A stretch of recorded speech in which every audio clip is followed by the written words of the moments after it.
in the tablets, we have other cities mentioned that we also find in the Genesis account. И на глиняных табличках мы видим упоминание других городов, которые упоминаются в Бытие. Places like Haran and Laish. Места, называемые Харан и Лаис.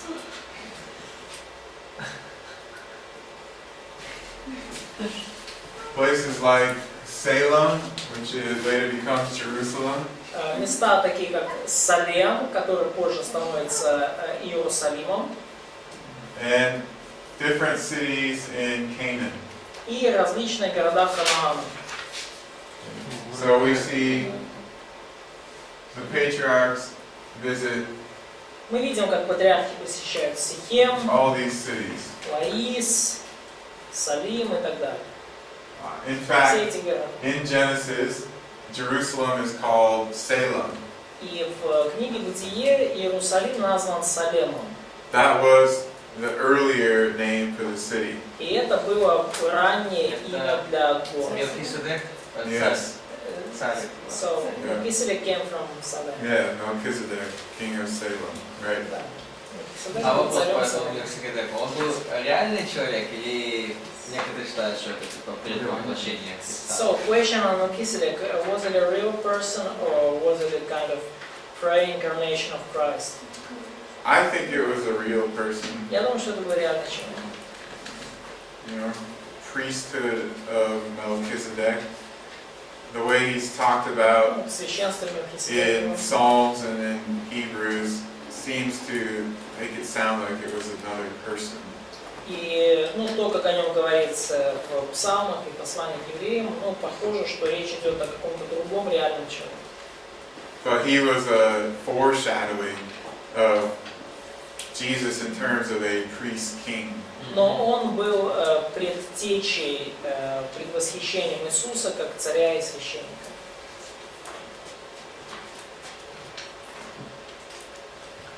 This is Laish, or Dan, as the city became known later.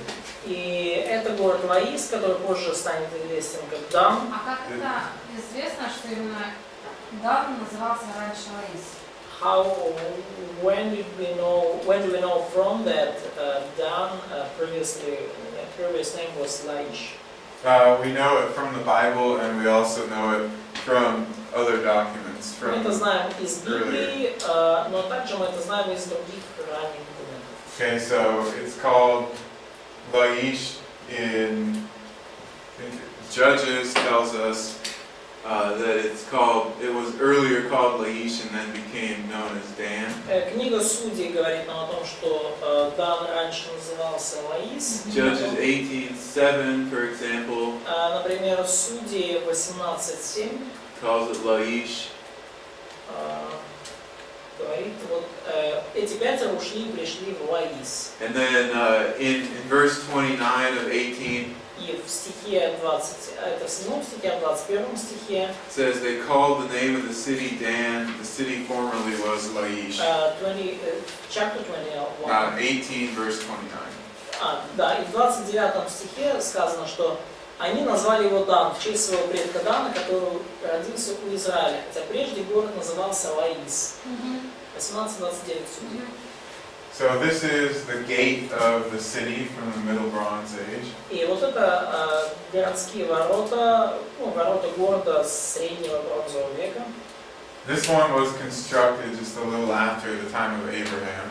И эти городские ворота были чуть позже построены, чуть позже времен Авраама. But there are foundations of an earlier gate from the time of Abraham right underneath this. Но прямо под ними находятся основания и предыдущих ворот, которые были как раз во времена Авраама.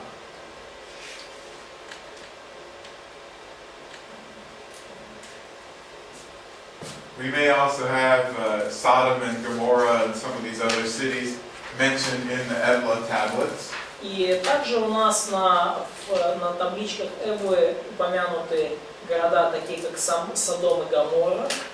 This is hard to confirm because these have not been officially published yet. И это трудно подтвердить, потому что эти таблички еще не были официально опубликованы. And they're not available right now to study. И сейчас пока они недоступны для исследования. They're in Syria.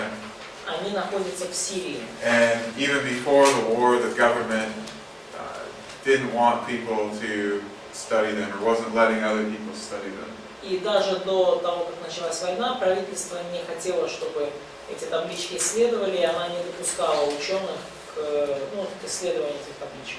So we have some reports of people who work with these tablets, but the official book on them hasn't been published yet. И у нас есть сообщения людей, которые работали с этими табличками, но официально книги по ним еще не были опубликованы. Now, during the time of Abraham and Isaac and so forth, a lot of people in Canaan were living a nomadic lifestyle. И во времена Авраама и Исаака многие люди жили как кочевники, кочевым образом жизни. And this is the first time that we see this term habiru. И вот это первый раз, когда мы встречаем этот термин хабиру. And when it was first discovered, many scholars immediately connected this with the word Hebrew. И когда это слово первый раз было обнаружено, многие исследователи сразу же связали его с евреями. It's more similar maybe than it appears here in Russian. Ну, может быть, с английским словом оно лучше, более похоже, то есть Hebrew, евреи и хабиру. But what we've essentially discovered is that the terms talk about a similar type of people.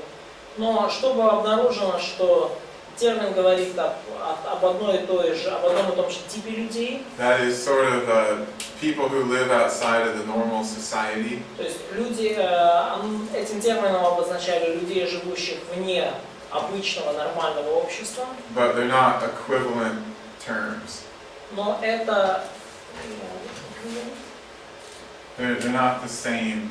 It's not the same word. It's not the same word. Но это не одно и то же слово. So a Hebrew could be described as a Habiru. То есть не одно и то же слово, я так понимаю, что еврей. То есть еврея можно было описать термином хабиру. But other people besides Hebrews can be described as a Habiru. Но также и другого какого-то человека, помимо не являющегося евреем, можно было описать термином хабиру.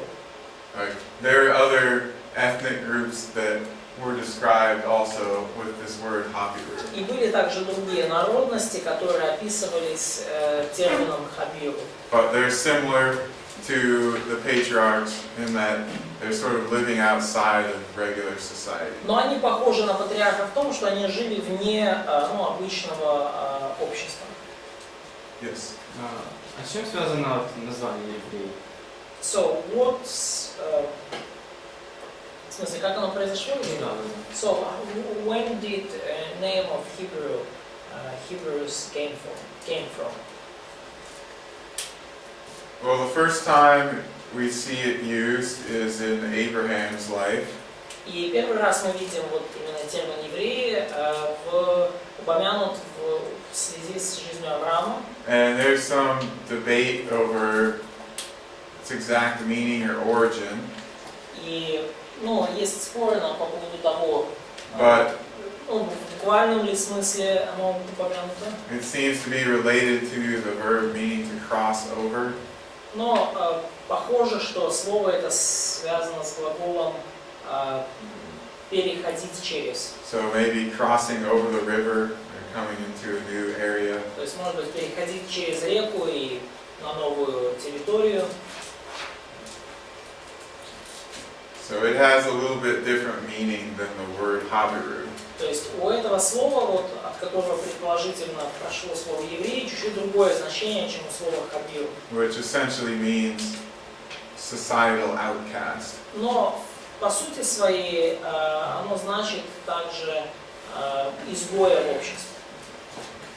In this Egyptian story called the Tale of Sinué, И есть также египетская история, которая называется как история о синухе.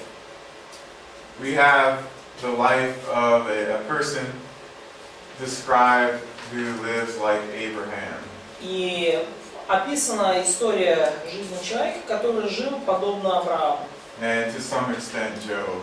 И в каком-то смысле его жизнь напоминает жизнь Иова. But he's living in Canaan and he lives in tents. И он жил в Ханаане, и он жил в шатрах. He's quite wealthy. He has like his own little private army or clan. Он достаточно богатый, и у него есть даже своя частная армия или клан. Like Abraham did. Ну, как у Авраама был свой добровольчий батальон. But this is a type of person, a type of life that only fits into the Middle Bronze Age. Но это такой тип человека и такой образ жизни, который мы встречаем только в Среднем Бронзовом веке. During this period, the area started to become more urbanized. В течение этого периода территории эти становились все более и более урбанизированными, то есть росли города. And in the following period, the Late Bronze Age, И в последующие периоды, в поздний Бронзовый век, we don't hear about any people like this in Canaan. мы уже не слышим ни о каких людях, подобных таким вот в Ханаане. So the tale of Sinuhe, a nomadic type of life similar to Abraham. То есть вот эта история о Синухе и кочевой образ жизни, характерный для Авраама. Remember that one. Запомните.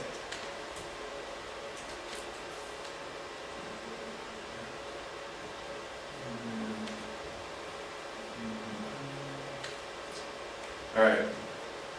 Now, during the time of the patriarchs, we have two different visitations or immigrations into Egypt. И во времена Авраама мы видим два различных визита в Египет и даже, можно сказать, иммиграции в Египет. Abraham goes there, and later Jacob moves his whole family there. И вначале Авраам туда пошел, а позже и Иаков туда переселил всю свою семью. Now, according to Egyptian records, this is something that was allowed and was common in the time of Abraham and Jacob. Ну и согласно египетским летописям, это было нечто вполне допустимое и даже позволительное во времена Авраама и Иакова. But later on, starting about the time of Moses, the Egyptians blocked immigration from Canaan. Но чуть позже, во времена Моисея, египтяне поставили шлагбаум, то есть заблокировали иммиграцию из Ханаана.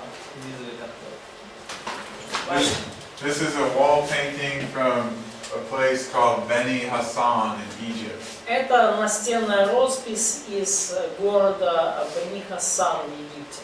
These are people from about the time of Abraham and Isaac moving from Canaan into Egypt. Это вот здесь показаны люди времен Авраама и Исаака, которые из Ханаана переходят в Египет. So you can get an idea of what Abraham, Isaac, Jacob looked like, what they dressed like. Но вот вы можете отсюда увидеть, как примерно выглядели, как одевались люди как во времена Авраама, Исаака и Иакова. See this guy, he's wearing a multicolored tunic. И посмотрите на этого товарища, у него многоцветная туника, многоцветная такая рубаха одета. А? Maybe that's Joseph. It's the same type of clothing as Joseph had. Ну, вот такого же рода одежда, которую носил Иосиф. This is a little bit earlier than Joseph, but same general time period.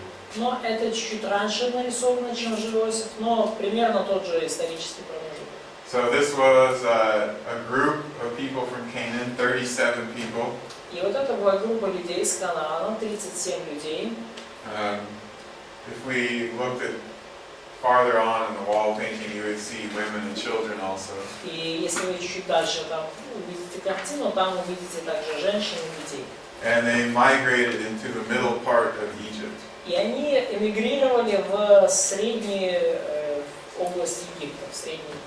So that was something that was happening during the time of the patriarchs. Later on, the Egyptians didn't allow this. И это то, что обычно происходило во времена патриарха, а позже египтяне запретили такую миграцию. There were these people from Canaan that migrated into northern Egypt. И были люди из Ханаана, которые эмигрировали в Северный Египет. They became known as the Hyksos, И стали известны как Hyksos. It's Гикс. not in there, it's later. Trust me, that's what it's called in Russian. Ну, Хиксос, да? Hyksos is what they call it in Russian. Хорошо, Гиксос. And they took over northern Egypt for a while. Гиксосы, да. They took what? They took over northern Egypt. Да, и они в итоге, скажем так, взяли власть в Северном Египте тоже. So when the Egyptians regained control, they didn't like people from Canaan, and that's one of the reasons they stopped immigration. И когда египтяне таки вернули себе власть над Северным Египтом, то они уже недолюбливали людей из Ханаана, и вот почему они заблокировали иммиграцию и ввели визы. Alright, Sodom and Gomorrah, finally. Содом и Гоморра. We have two proposed sites that have been excavated for Sodom. И есть у нас, ну, как минимум две раскопки, которые, о которых предполагается, что это вот остатки Содома и Гоморры. The Bible gives us some general details on where Sodom should be located. И Библия дает нам, ну, такие общие детали того, где были расположены Содом и Гоморра. Generally, the passages put it on the eastern, southeastern side of the Dead Sea.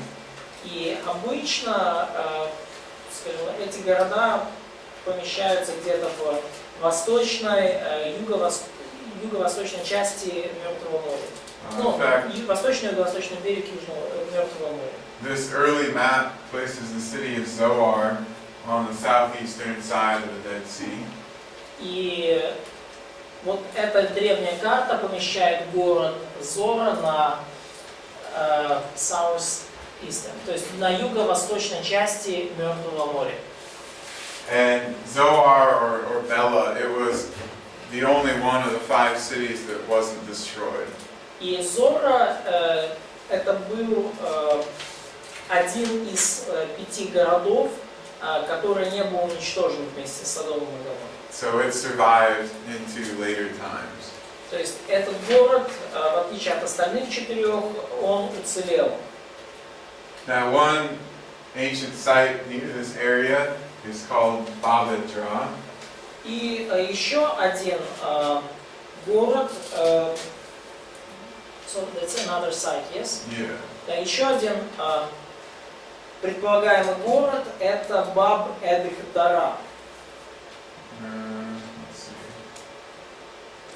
I don't know how to say this. What's river? River, река.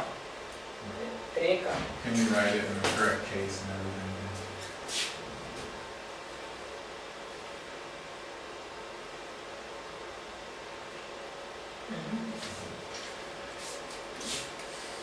So this site is on the southeastern side of the Dead Sea.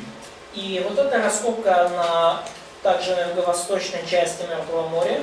And it was destroyed around the time of Abraham, approximately. И этот город был уничтожен примерно во времена Авраама. And never re-inhabited. И никогда больше не был заселен. So it's been suggested as a possible site of Sodom. И это было предположение, что это вот как раз таки потенциальное место, где мог быть Содом. There are some interesting things that they found at this site. И есть некоторые интересные вещи, которые они нашли на этих раскопках. Now, currently the area around the Dead Sea is totally barren.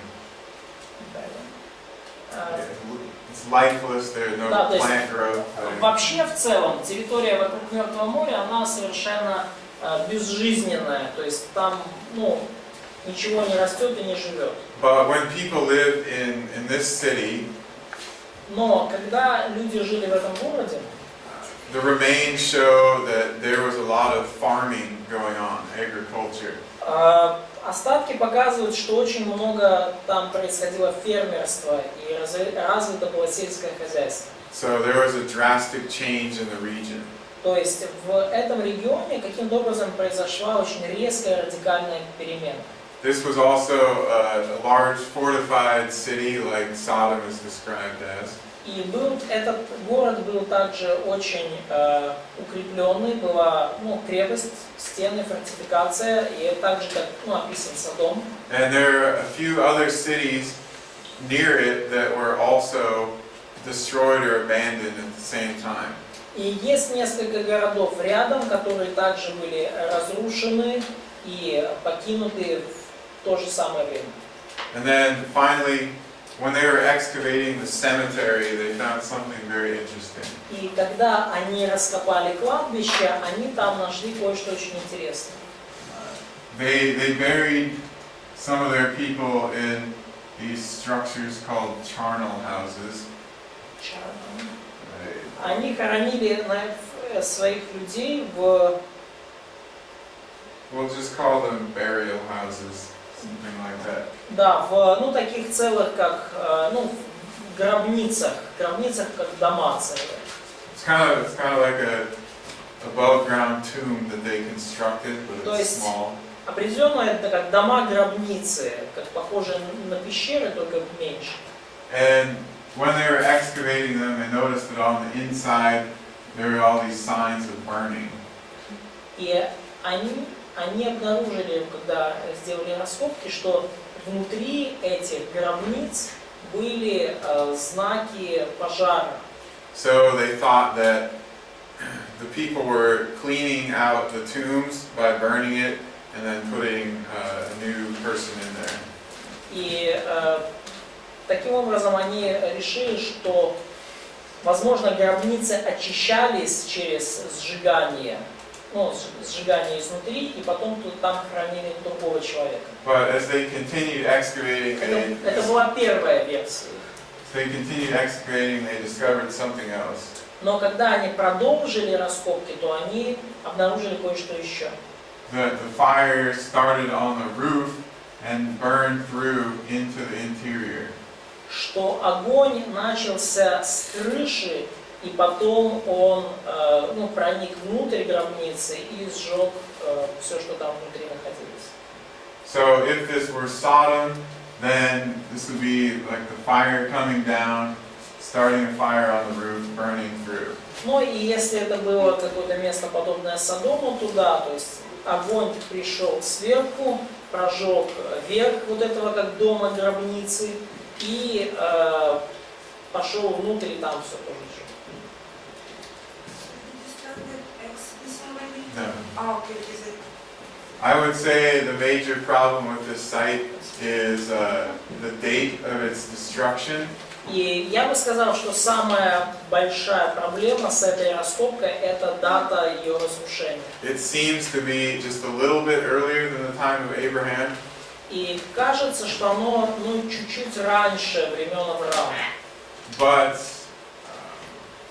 really, the dates for this early period, we can't be precise at all the locations. Но вообще, когда речь идет о датировке этого периода, мы не можем быть настолько уже точными во всех местах. Because in Canaan, they really didn't do much writing in this early period. Потому что в этот ранний период в Ханаане они вообще мало писали, мало письменных источников. So all the connections are made through the forms of pottery, and then they have to link that to the chronology in Egypt. И вся хронология, все вот эти временные связи осуществляются по горшечным изделиям, по форме горшечных изделий. И потом это сравнивают еще с тем, что было в Египте. So it's possible that this was actually destroyed a little bit later in the time of Abraham. И возможно, что этот город был уничтожен все же чуть-чуть позже, во времена Авраама. but we're just not sure at this time. Но на сегодняшний день мы еще в этом не уверены. There's another site that was proposed to be Sodom. И было еще одно место, которое было предложено гипотеза, что это Содом. But there are many problems with this. Но с этим местом много проблем. Okay, the first is that it's located northeast of the Dead Sea. Во-первых, этот город расположен на северо-востоке Мертвого моря. So it seems to be the wrong location. То есть кажется, что неправильное место. And then it's destroyed even after the time of Joseph. И это место уже уничтожено намного позже даже времен Иосифа, после времен Иосифа. And then it's inhabited after that time even. И после уничтожения своего этот город все еще был населен. So if you remember the story of Sodom and Gomorrah, those places are not re-inhabited. И если вы помните историю Содома и Гоморры, сожженные эти города, они больше не населялись. So there have been a few articles about this site recently, but it seems to contradict the Bible's account in 3 categories. То есть появилось несколько статей по поводу этой раскопки недавно, но похоже, что она противоречит Библии как минимум по 3 пунктам. So right now our best possibility for the site of Sodom is called Babadra. На сегодняшний день наша наилучшая вот как версия и наиболее подходящая раскопка на что это будет Содом и Гоморра, это вот Баб-эт-Бера. Not Tel El Hammam. Не Тель-Хамам. Last 2 items in the patriarchal period. И 2 последних предмета, связанных с эпохой патриархов. These are 2 things that many scholars have claimed are anachronisms. И это 2 таких предмета, которые многие исследователи называют анахронизмами. An anachronism is something that is out of place in time. И анахронизм это что-то, что выпадает из времени и места. Like a painting of ancient Rome that has a Ferrari in it. Ну, представьте себе, что вы в древнем смотрите на картину там, или на роспись стены в Древнем Риме и видите там нарисовано Феррари. So in the time of the patriarchs, in the stories of the patriarchs, we have camels and we have Philistines. То есть во времена патриархов мы видим, что вроде как описаны верблюды и описаны филистимляне. And some scholars have said that camels weren't domesticated until long after the Middle Bronze Age, and the Philistines didn't come until long after the Middle Bronze Age. И некоторые ученые говорят, что, во-первых, верблюды не были одомашены, то есть они были одомашены намного позже Среднего Бронзового века, и что филистимляне появились вообще как народ только позже намного Среднего Бронзового века.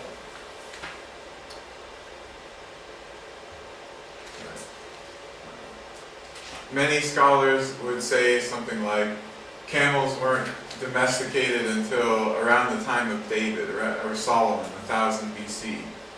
И многие ученые говорят, что верблюды не были одомашены вплоть до времен Давида или даже Соломона. Это где-то 1000 год до нашей эры. So almost 1000 years after Abraham. То есть это уже на 1000 лет после Авраама. So this is supposed to agree with their theory that the stories of the patriarchs were written well over 1000 years after they were supposed to have happened. И это кажется, то есть это аргумент, который, на их взгляд, подкрепляет их позицию, что вот эти все повествования написаны сотни лет спустя, после того, как они произошли. But this is really not what the archaeological evidence shows. Но это совершенно не то, что показывают археологические находки.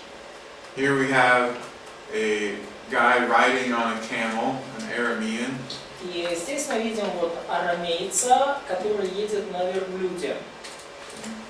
So he's already earlier than some of these scholars would place camel domestication. И эта находка датируется намного раньше, чем предположительная вот эта дата одомашивания верблюдов. We have a few documents from the Middle Bronze Age talking about domesticated camels. И мы видим несколько свидетельств и времен, несколько документов времен Среднего Бронзового века, которые говорят об одомашенных верблюдах. People keeping them in the cities, using them for their milk. Люди содержали их в городах и использовали их для получения молока. This cylinder seal shows two people riding on a camel. Сирийская цилиндрическая печать изображает двух людей, которые едут на верблюдах. And it's from the time of Abraham and Isaac. И это печать времен Авраама и Исаака. So here's the head, Вот это голова верблюда, tail, legs, хвост, ноги. and the two people. И вот два человека едут на верблюде, сидят, видите, да, сидят на орбиках и лицом к верблюжке. We have inscriptions or rock carvings from Egypt showing people leading caravans of camels. И мы видим наскальные надписи, наскальные рисунки, которые показывают людей, ведущих караван верблюдов. So this is from the time of the patriarchs. This is even earlier than Abraham. И это времена патриархов, а некоторые рисунки даже раньше, чем времена Авраама. And there are many other sites, again, even before Abraham, that indicate camels were domesticated.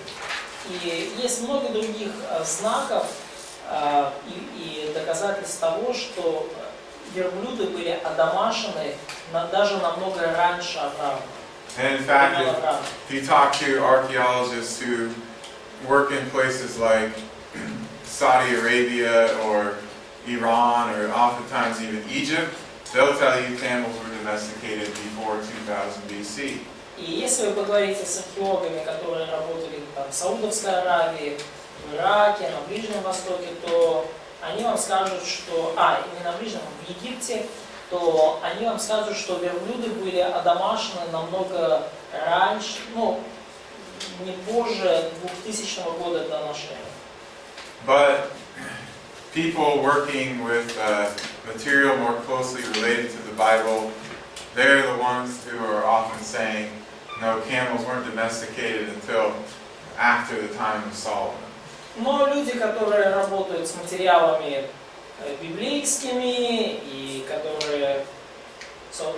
not archaeologists. No, they are archaeologists. Да, то есть те люди, которые с археологией не связаны, которые связаны с библейской критикой и так далее, они вам скажут, что до верблюда не были одомашены вплоть до времен Соломона. But you can clearly see that they have an agenda to try to discredit the Bible.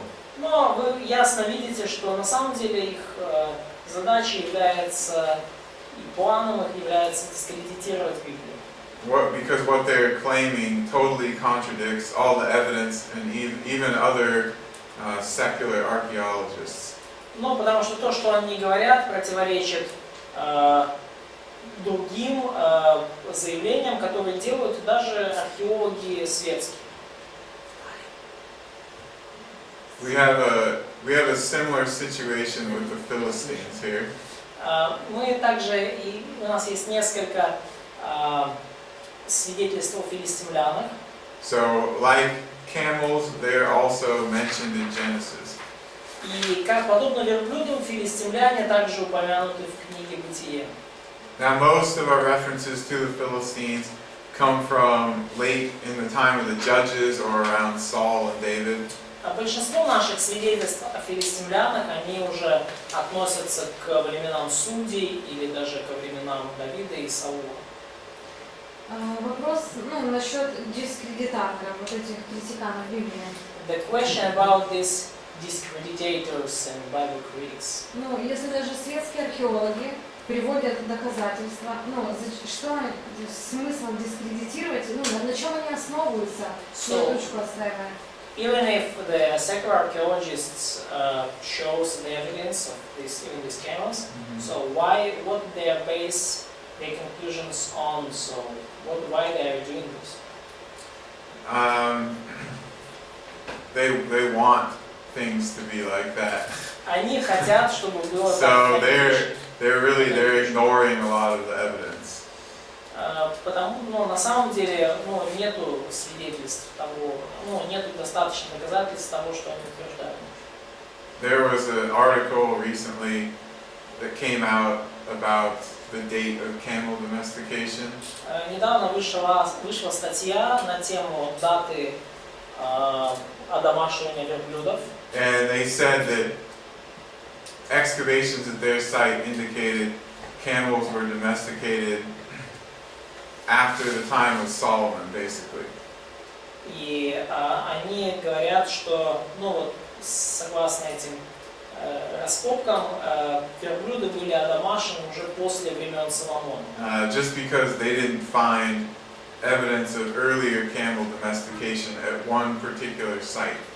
Просто потому, что они не увидели признаков одомашивания верблюдов более ранее в конкретно этой раскопке. So they applied that universally. То есть они данные одной раскопки они применяют на весь свет. But you can't do that with negative evidence. Но это нельзя делать с негативными доказательствами. It's like saying you didn't find any writing at your site, therefore writing wasn't invented until later. То есть это все равно, что сказать, на этой раскопке конкретно не обнаружено письменных источников. Значит, в это время и раньше не было письменности вообще. So either they were ignorant of or ignored all the evidence, like some of the things I just showed you. То есть или они просто невежественны были, или они просто проигнорировали все эти свидетельства, которые я вам показал. So scholars usually place the Philistine movement into Israel about 1200 BC. И обычно ученые говорят о вторжении филистимлян, нападении филистимлян на Израиль около 1200 года до нашей эры. And there was a big migration at this time. И на самом деле в это время была достаточно серьезная миграция филистимлян. But I had mentioned yesterday that the Philistines came from this area of Crete and Greece and the Aegean Sea. Но я уже упоминал вчера, что филистимляне произошли вот из этого острова Крит в Эгейском море. So they were connected to what's called the Minoan civilization.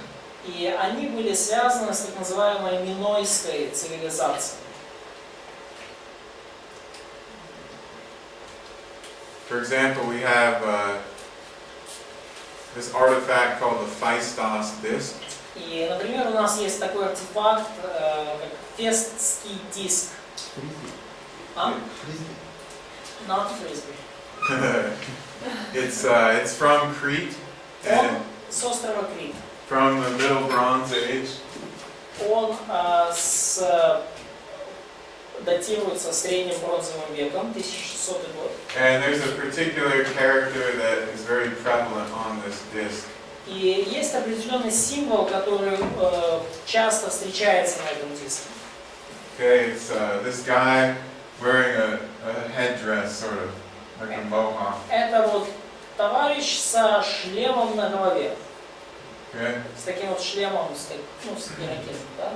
these are later drawings of the Philistines, 1200 BC. И вот это более позднее изображение филистимлян 1200 года. Okay, and we see these similar drawings from Crete, and then in later depictions of the Philistines. И мы видим очень похожие вот эти изображения вот на фесском диске скрита и позже на изображениях филистимлян. So that's one connection between the groups. Это одна связь между этими двумя группами. But we also know that the Minoans established trading colonies or settlements on the coast of Canaan in the Middle Bronze Age. Но также мы знаем, что филистимляне создали определенные торговые колонии на побережье Ханаана. So basically the Philistines you read about in Genesis are these Minoans who have come over to Canaan for trade. То есть, что мы, в общем-то, кто такие филистимляне? Это вот те самые минойцы, которые приплыли в Ханаан торговать. For example, the city of Gerar in Canaan. Например, вот в городе Герара в Ханаане They found Minoan writing there. они обнаружили там минойское граффити. Gerar is described in Genesis as a city that there are Philistines in. Герар описан в книге Бытие как город, где жили филистимляне. You find Philistine pottery at Ashkelon. И мы видим филистимские гончарные изделия в Ашкелоне.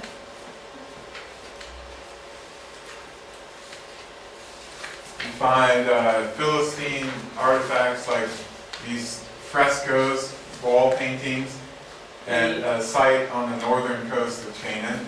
И при раскопках на северном берегу Ханаана мы обнаруживаем вот такой артефакт. Это настенная живопись, минойского стиля. Обезьяны еще? А? Обезьяны? Is it monkeys? Обезьяна. Yeah, that's a monkey. Да, это Слева. обезьяна. Слева обезьяна стоит. Monkey from there. Yeah. So all this is from the Middle Bronze Age, И все это относится к среднему бронзовому веку. and it's showing that these Minoans who became the Philistines, some of them were living on the coast of Canaan. И это нам показывает, что вот эти минойцы, которые позже стали филистимлянами, некоторые из них уже тогда жили на берегу Ханаана. So really, there's no problem here. Поэтому на самом деле никаких проблем здесь нет. They're the same group of people as the later Philistines, Это та же самая группа людей, что и как более поздние филистимляне. but at this time they were peaceful. Но просто в то время, в среднем бронзовом веке, они были еще миролюбивые. Later on, there was a mass invasion of them, and they basically moved their whole civilization to the coast of Canaan. То есть, но немножко позже уже происходит с их стороны военное вторжение, и они массово перемещаются из своей цивилизации минойской, из Крита, на берег Ханаана. So we have social customs, we have laws, we have covenants. Итак, у нас есть общественные обычаи, заветы, законы. We have names of people and places. У нас есть названия местности и личные имена людей. Maybe Sodom has been discovered. Вполне возможно, что мы таки обнаружили Содом. These supposed anachronisms about camels and the Philistines are not correct. И вот эти предположительные анахронизмы, как верблюды и филистимляне, эти предположения некорректны и неверны. Похоже, что. So the patriarchs, they fit perfectly into this Middle Bronze Age. И поэтому эпоха патриархов прекрасно вписывается в средний бронзовый век. Not into an earlier period, not into a later period. Не в более ранний период и не в более поздний. They fit into exactly the time that the chronology of the Bible will place them. Они находятся именно на том временном промежутке, где их размещает Библия. The reason that we don't read Egyptian or Mesopotamian accounts about Abraham and Isaac and Jacob И причина, по которой мы не читаем об Аврааме, Исааке и Якове в египетских летописях, is that in terms of world politics, they were insignificant people. Причина такая, что в, так сказать, в масштабах светской, тогдашней политической жизни они не были какими-то значительными людьми. When we get to the time of the Israelite monarchy, Когда мы уже доберемся до времен израильской монархии, we find many other nations mentioning the kings of Israel and the activities of Israel. то мы обнаружим, что многие другие нации упоминают в своих летописях израильских царей или действия Израиля. По поводу Иосифа, остались какие-то документы? So do we have some accounts of Joseph in Egypt? Joseph is the one that we could expect to find material about. Иосиф может быть тем, насчет кого мы можем ожидать найти какие-то материалы. But we have a couple of problems with Joseph. Но с Иосифом есть несколько проблем. The first is that we don't really know what his Egyptian name was. Первая проблема в том, что мы не знаем точно, какое было его египетское имя. It's transliterated into Hebrew. Оно переведено, транслитерировано с еврейского языка. And nobody's really figured out, or at least nobody agrees on, what that represents in Egyptian hieroglyphs. То есть никто Writing of the Egyptians. Да, то есть никто не знает, каким образом имя Иосифа будет звучать на египетских иероглифах. Или люди спорят об этом. So maybe his Egyptian name is mentioned and we haven't recognized it. Может быть, его египетское имя уже упомянуто где-то, но мы просто его не распознали. The other problem is that he was a ruler in the Nile Delta region during a time of turmoil in Egypt. И другая проблема в том, что он был руководителем, премьер-министром, Нила во время голода. We have very few records from this period that have been preserved. И во время таких серьезных потрясений, и у нас очень мало вообще записей того периода сохранилось. Well, we'll talk a little bit more about Joseph in the next section. Но в следующем нашем разделе мы поговорим больше по поводу Иосифа. Все-таки есть какие-то, по поводу голода, чтобы... So, do we have some accounts about the famine in Egypt during the times of Joseph? Есть свидетельства про процветания. We might, yeah, Or we'll look at that. evidence of prosperity in Egypt comparing with other places? We might have a later account of the famine.